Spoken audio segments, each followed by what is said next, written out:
दिल्ली के बॉर्डर पर किसान पिछले एक हफ्ते से न्यूनतम समर्थन मूल्य की मांग और किसान विरोधी कृषि विधेयकों को निरस्त करने की मांग को लेकर प्रदर्शन कर रहे हैं। लेकिन केंद्र की मोदी सरकार बड़े बड़े उद्योगपतियों और पूंजीपतियों को लाभ पहुंचाने के लिए किसानों की अनदेखी कर रही है। यह बात हिमाचल प्रदेश कांग्रेस प्रवक्ता आकाश शर्मा ने कही। उन्होंने कहा कि कांग्रेस पार्टी किसानों की मांगों का समर्थन करती है और केंद्र सरकार किसानों के साथ वार्ता कर किसानों की समस्याओं का समाधान करे।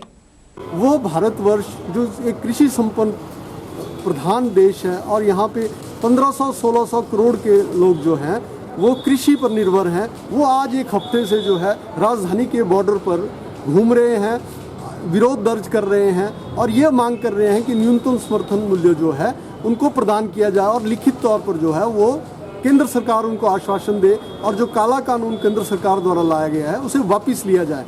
लेकिन माननीय प्रधानमंत्री जो हमेशा दावा करते हैं कि वो गरीब घर से हैं, गरीब परिवार के बेटे हैं और हमारी सरकार जो है जनता हितैषी है, वह लोग आज बड़े बड़े उद्योगपतियों और पूंजीपतियों को फ़ायदा पहुंचाने के लिए जो है वो किसानों की अनदेखी कर रहे हैं।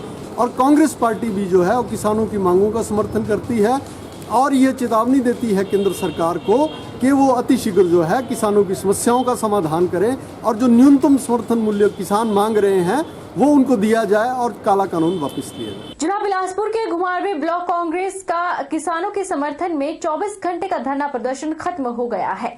यह धरना प्रदर्शन अखिल भारतीय कांग्रेस कमेटी के राष्ट्रीय सचिव राजेश धर्माणी के नेतृत्व में किया गया। धर्माणी ने भाजपा पर तंज कसा है कि वह बातें और नारा तो सबका साथ सबका विकास का देते हैं, पर अब यह सबका साथ अपनों का विकास लग रहा है। राजेश धर्माणी ने भाजपा पर तंज कसा है कि वह बातें और नारा तो सबका साथ सबका विकास का देते हैं, पर अब यह सबका साथ अपनों का विकास लग रहा है। भाजपा सरकार पूंजीपतियों की सरकार है और यह अडानी और अंबानी को खुश करने में लगे हुए हैं। राजेश धर्माणी ने कहा कि भाजपा की करनी और कथनी में अंतर है। किसान मजबूर होकर अपने हक के लिए सड़कों पर उतर रहा है और भाजपा और मोदी सरकार लोगों को अभी भी बिल के लिए गुमराह कर रहे हैं।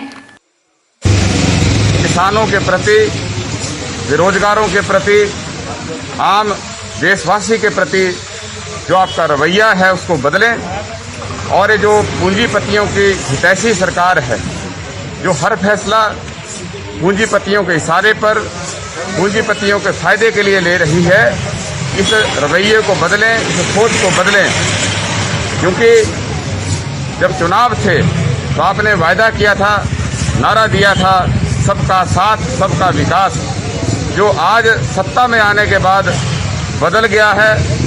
उसमें सबका साथ लेने की बात तो हो रही है लेकिन विकास सिर्फ अपनों का हो रहा है। दिल्ली के बॉर्डर पर जारी किसान आंदोलन के बीच विपक्षी दलों ने केंद्र की मोदी सरकार के विरुद्ध मोर्चा खोल दिया है और किसानों की मांगों का समर्थन किया है। वहीं मंडी जिला मुख्यालय पर सीटों से संबंधित हिमाचल किसान सभा ने किसान आंदोलन का समर्थन करते हुए प्रदर्शन किया और केंद्र सरकार से संसद का विशेष सत्र बुलाकर किसान विरोधी विधेयकों को निरस्त करने की मांग कर डाली है।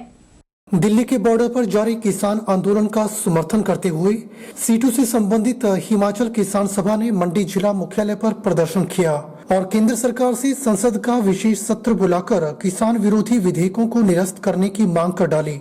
सीटों के मंडी जिला उपाध्यक्ष परशुराम ने कहा कि केंद्र सरकार के द्वारा जो 3 कृषि कानून बनाए गए हैं यह कॉर्पोरेट परस्त है और किसानों की मांग है कि इन कानूनों को संसद का विशेष सत्र बुलाकर निरस्त किया जाए और इलेक्ट्रिसिटी बिल 2020 को वापस लिया जाए। उन्होंने कहा कि किसान सभा किसानों की मांगों का समर्थन करती है और यदि केंद्र सरकार किसानों की मांगों को पूरा नहीं करती है तो हिमाचल किसान सभा के सदस्य भी किसान आंदोलन के समर्थन में दिल्ली जाएंगे।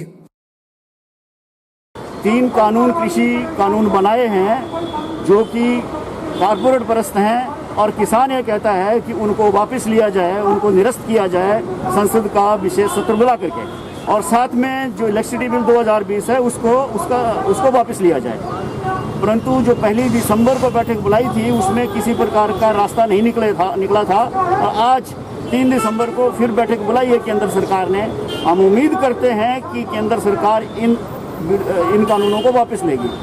परंतु दुख की बात एक है कि जहां लाखों की तादाद में किसान दिल्ली पहुंच चुका है और इनको निरस्त करने की बात करता है, वहीं पर सरकार जो है अभी भी इन काले कानूनों के लिए, इन काले कानूनों को ये कह रही है कि किसान हितैषी हैं। तो इस प्रकार से तो ये कोई फैसला होने वाला नहीं है। सरकार को ये कानून जो है हर हाल में वापस करने पड़ेंगे, वरना जो किसान आज दिल्ली में पहुंचा हुआ है वो इस नियत से पहुंचा है कि चाहे 6 महीने, चाहे साल, चाहे सालों साल उनको वहाँ बैठना पड़े, ये संघर्ष तब तक जारी रहेगा जब तक कि वो इन कानूनों को निरस्त नहीं करते। और कोई ऐसा कानून जो किसान चाहते हैं वैसा नहीं बनाते। इसीलिए आज ये जो पूरे भारतवर्ष में सारे लोग इकट्ठे हो रहे हैं समर्थन करने के लिए, यदि ये किसानों के साथ समझौता नहीं होता तो ये सारे के सारे लोग भी इनके समर्थन में दिल्ली जाएंगे और उस आंदोलन को और तीखा करेंगे। रुकेंगे एक छोटे से ब्रेक के लिए। ब्रेक के उस पार फौरन लौटेंगे, आप बने रहिए हमारे साथ।